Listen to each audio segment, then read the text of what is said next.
배달앱에서 리뷰와 별점은 소비자가 음식점을 결정할 때 큰 영향을 미치는데요. 하지만 자영업자들 사이에서는 리뷰 공포증이라는 말까지 생겨날 정도로 부작용이 발생하고 있습니다.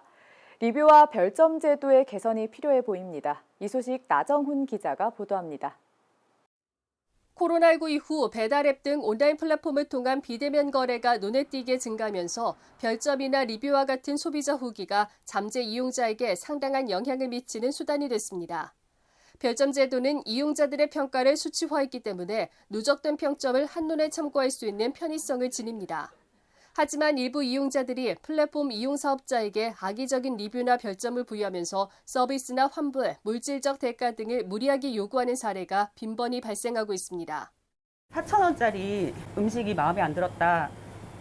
그때 제가 4,000원만 환불을 해드리면 별점을 다시 1점으로 고쳐서 더 나쁘게 쓰시는 분들도 많아요. 왜냐면 그 정신적인 피해 보상?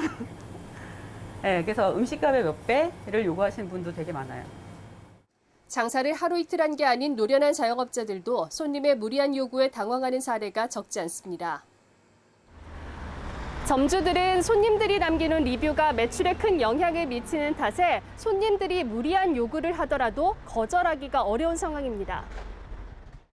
요구를 거절당한 손님이 혹여 악성 리뷰라도 남기면 다른 잠재적 이용객들에게도 영향을 줄 수 있기 때문입니다. 팔자를 쥐고 계신 상황이다 보니까 그거를 저희가 이제 거절을 하기가 되게 어려운 입장이고, 그래서 너무 심하지 않은 요구 조건 하에서는 다 들어드리고 있거든요. 그리고 솔직히 다른 분이 그 리뷰를 보시고 오해를 하실까봐 너무 걱정이 많이 되거든요. 일부러 악성 댓글을 쓴 뒤 환불을 해주면 댓글을 지우겠다는 리뷰깡부터 시작해 단순히 마음에 들지 않는다는 이유로 음식 맛과는 별개로 별점을 낮게 주는 일부 손님까지 있어 자영업자들의 고충은 더 커져만 가고 있습니다. 고객님은 단순간에 기분 나빠서 쓴 그 리뷰가 저희한테는 6개월이나 영향을 미치거든요. 초심을 잃었다는 둥, 장사가 잘 돼서 뭐 이딴 식으로 쓰냐는 둥. 그래서 그럴 때마다 아 이거 진짜 정말 빨리 그만둬야지 생각하거든요. 그 정도로 상처받고 그런 리뷰가 하나 올라오면요 새벽까지 잠을 못 자요. 이처럼 리뷰를 수단으로 자영업자들을 힘들게 하는 일부 고객들 때문에 창업을 할 때부터 배달은 염두에 두지 않는 자영업자들도 생겨나고 있습니다. 대면도 아니고 하다 보니까 뭐 조금이라도 내가 좀 불만족스러운 게 있다고 하면은 그냥 막 1점 주고버리고 막 이런 악평 같은 거를 많이 쓰면은 그런 것들에 대한 스트레스가 상당하다고 저는 알고 있거든요. 그래서 애초에 1인 매장이기도 하고 해서 배달은 염두에 두지 않고 시작을 하게 됐어요. 자영업자들은 소비자들의 별점이나 댓글이 일방적인 표현인 만큼 점주에게도 방어권을 줄 필요가 있다고 말합니다. 지금 같은 경우에 뭐 특정 리뷰가 달렸을 때 그거를 막 지우거나 하는 게 되게 복잡하다고 알고 있거든요.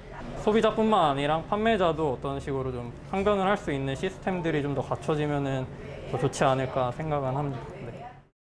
리뷰 시스템 자체가 별점이나 리뷰를 통해 고객들에게 양질의 정보를 제공하고 매장 평가의 객관적인 요소로 활용하기 위해 도입된 만큼 악성 리뷰로 혼란스러울 자영업자와 다른 고객들을 위해서라도 이를 방지할 수 있는 적절한 대책 마련이 시급해 보입니다. 예스티비 뉴스 나정훈입니다.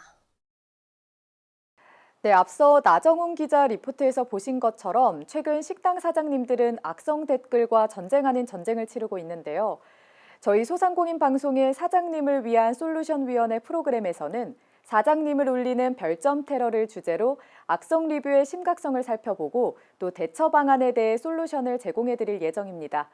오는 6월 1일 저녁 7시 방송 예정인 사장님을 위한 솔루션위원회 제2회 사장님을 울리는 별점 테러 편 많은 시청 부탁드립니다.